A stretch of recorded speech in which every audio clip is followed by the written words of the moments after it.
Hi everyone, my name is Chantler. I'm a registered dietitian. I work at the practice of Shelly Meltzer and Associates based at the Sports Science Institute. And today Brandon and I are having a conversation about how he's approached his eating and his disability and how he's moving his nutrition forward to make him the best person possible. Hi Brandon. Hey Sarah. So I thought I'd just start off by asking at what point you actually figured out that you needed to change something with regards to your eating, and then maybe what you decided to change first. I started making a change in my diet probably about 3 years after having my injury. I started feeling that I was very bloated, felt very uncomfortable in my chair, didn't look that pleasant in clothing in the mirror. And I always had to change my clothing and change my wardrobe according to the extra bit of weight that I have. But one of the biggest things that made me decide to change my diet was how long I actually sat on the toilet. Yeah. It might sound weird, but because of your diet, that can lead to things like constipation. And that obviously increases the time that you're on the toilet, and that can affect you in many different ways. So that was one of the biggest concerns that you had? Yeah, one of the biggest concerns that I had in my life. So in terms of starting that process, like I know that working with me, obviously that we had a process that we followed, but if you had to give some ideas to anyone who's doing it without a dietitian, like what did you highlight first was something that you worried about in terms of constipation, or your understanding of how your gut worked better or worse with different foods? I guess for me it was quite a lot of trial and error. So a lot of back and forth, cut one thing out at a time, so you don't change your diet entirely. A lot of people were saying try banting and try this and try that, where I rather decided to take one element at a time. So maybe cut down a bit on like my wheats and everything, see how that goes, increase my water maybe, see how that goes. And that's how I found my way around. But for me, one of the biggest deciders was energy levels and still feeling full, yes, but not gaining weight.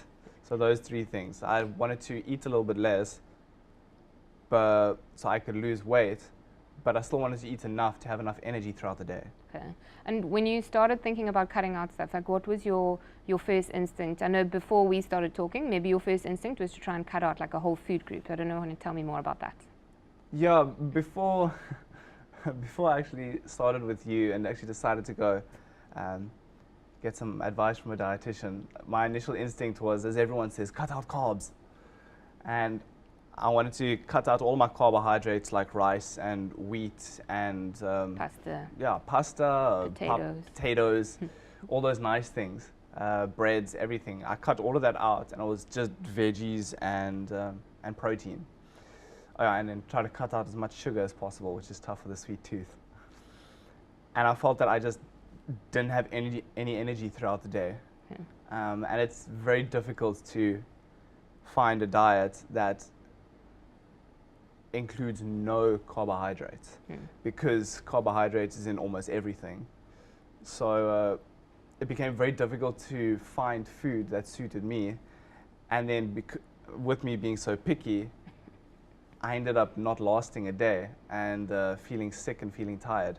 Okay. So that's when I realized I needed a bit more guidance, someone to just kind of streamline my whole diet. And so then when we decided to put back some of those foods, so I know we started a little bit more on sort of using some rice in your intake, but maybe not as much rice as you would have had before. We put a little bit more of that back in, but what else do you remember that we changed when we started? One of the biggest things for me was meal sizes. A lot of people eat everything that's on the plate and they fill up their plate to the brim, where a big change for me was not overeating and just eating until I feel full. And how do you feel, like, so that one of the biggest problems always is what does that actually feel like? So before your accident and your disability, you would have been able to have a lot more sensation around the gut area. So I don't know if you want to just expand on like how does that feel now that you are where we're at now? It's weird. It's as if there's unnecessary pressure in my gut area, especially if there's maybe something pushing on my stomach. It feels very uncomfortable, almost like you're pushing on a balloon. Also, if I touch my stomach, it might feel a bit hard rather than you know, squishy. Squishy and soft. Squishy and soft as the tummy should be. So that was one of the biggest deciders. Okay. And funny enough, also, if I overeat, I found that also, because that led to that bloating, it also led to things like constipation and actually a struggle in my bowel routine. And in terms of just developing that bowel routine, did you find that you, even before you came to come and see me, did you have a consistent routine? Did you find that it worked consistently for you, or was it a bit erratic and it has become more consistent over time? In the beginning, it was very erratic before I decided to change my diet. I would sit on the toilet sometimes up to 2 to 3 hours, maybe even 4, depending on if I ate something really bad. And you know that doesn't fit in your lifestyle really well. It's a lot of reading time. It's a lot of reading time, yes, it is. So that was very unpleasant. And then also, the longer you sit on the toilets, the more can lead to things like piles, say for example, and that can impact your life pretty badly as well. And then did you find that us improving your water intake really also just helped with constipation as well? Funny enough, yeah. So after I'd made a decision to change, my whole bathroom routine and everything became so much better. So I increased my water intake, changed my diet up, and now I sit on the loo probably for about an hour a day, max an hour and a half, and that already changes my lifestyle totally. Okay. You know, it might sound like a bit of an overshare, but the consistency of one stool can tell quite a lot about what your gut's doing. Yeah, about what your gut's doing. So in relation with my healthy eating, I actually pair that personally with a probiotic, because it just adds more better healthy bacteria in my gut, and that helps my gut operate better. And I find that my consistency of my stools is much easier. Yeah. So now that we're upping your water intake, did we decrease any of your other fluids? Yeah, because there are fluids out there that can actually decrease the amount of water that is in your body. So like things like alcohol and coffee, even some strong teas, they're all what they call diuretics. So they decrease the amount of water in your body. So I cut down on those and increase my water intake. And it helped a lot. And that helped my system quite a lot. Okay. And then obviously in terms of probiotics, you find that you also get some of it in your yogurt. If you don't want to take a supplement, because some people are for supplements, others are against. A natural way to get that probiotic in your gut would be through yogurt. I prefer Greek yogurt or plain yogurt. It's the healthiest form. Yeah. And I have that as snacks pretty often. I think it's probably just worthwhile to note that for those people who can't take in yogurt if they're lactose intolerant, obviously might just need to make another plan. But that's a side note. A dietitian. In terms of supplements and stuff, like, I don't know if you remember before you started working with me, did anyone ever recommend anything that would end up sort of being a little bit overhyped? Anything that somebody sold you on that sounded really magical in terms of a supplement that you could actually found that we could quite comfortably get in your food and in your intake without a problem? Yeah. To be honest, I don't really take supplements to replace anything. I find I fit all the necessary food groups really well with my food intake, and any supplements that I take is kind of just an extra or excess on top because I'm a sportsman. Things like maybe extra, a protein shake or some sugar or whatever. The side note being that obviously is all under the supervision of your dietitian. Yes, that is all under the supervision of my dietitian. Cool. But that's over and above my my actual diet. Okay. So I feel my diet fits my needs pretty well. Okay. And then do you ever find that your mood affects the way that you eat? I can be quite an emotional person. So when I do get in a bad place, immediately, like what, for example, most women would do is they'd immediately go to something sweet.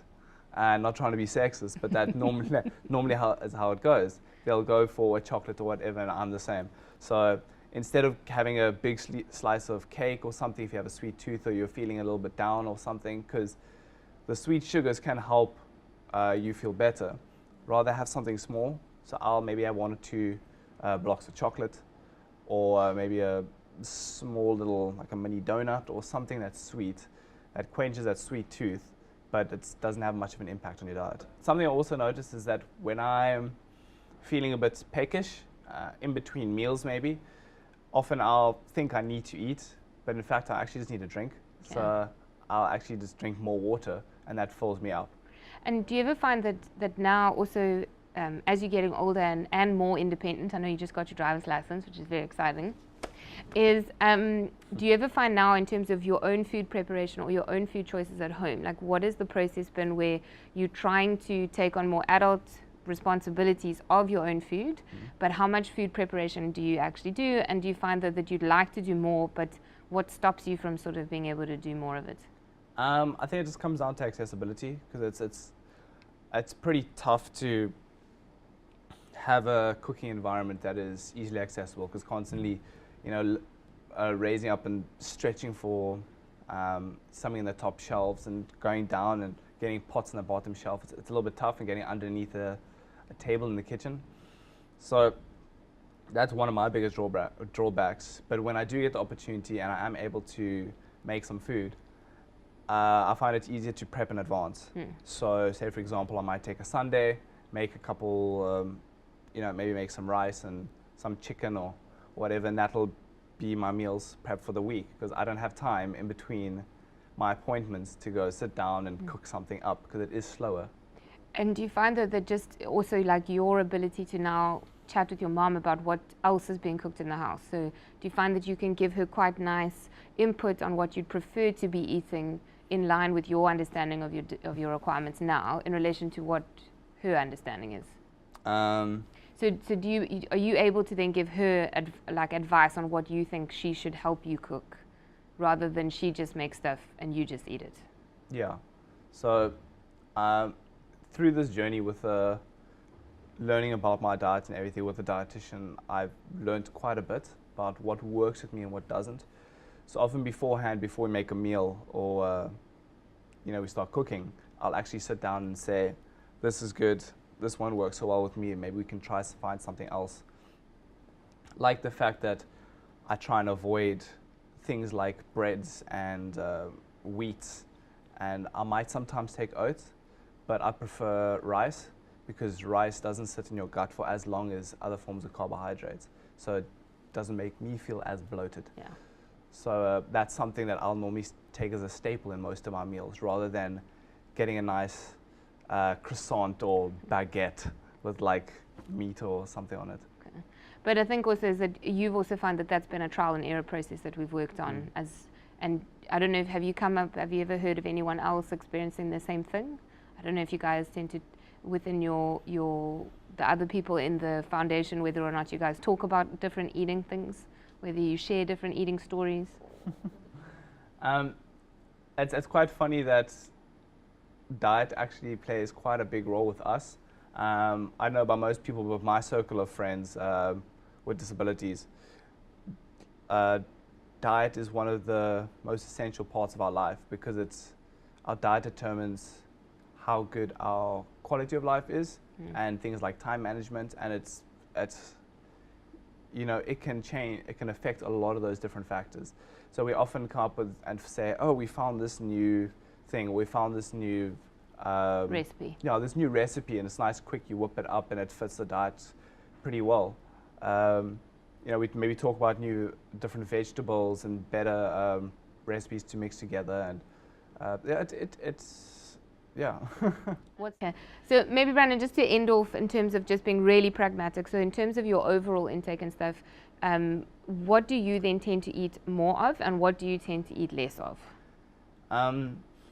I'm a lot more aware when it comes to my meals, so I will cut down quite a lot of sugars, so I won't have as many things like sweets, as much chocolate. If it is, it's maybe 1 block. I'll cut out unnecessary fatty foods like chips, crisps, things like that. I cut down my coffee intake. If I do, I'll have 1 in the morning, because it helps me with my morning routine. And so then what do we add in its place? What do we replace it with? What now? What foods? So now that you've taken those foods out, what do you tend to put it back in? Okay. Yeah, so I take quite a lot of those out and replace them with things like nuts or yogurt, or biltong is a great replacement. I up my protein intake quite a lot, so when it comes to meals, have a lot of meat and vegetables as well.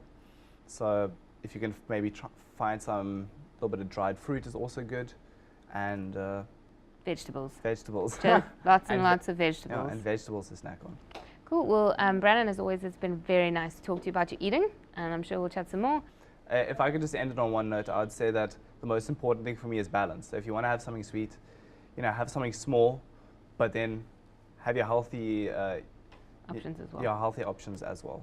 So just be sure to balance.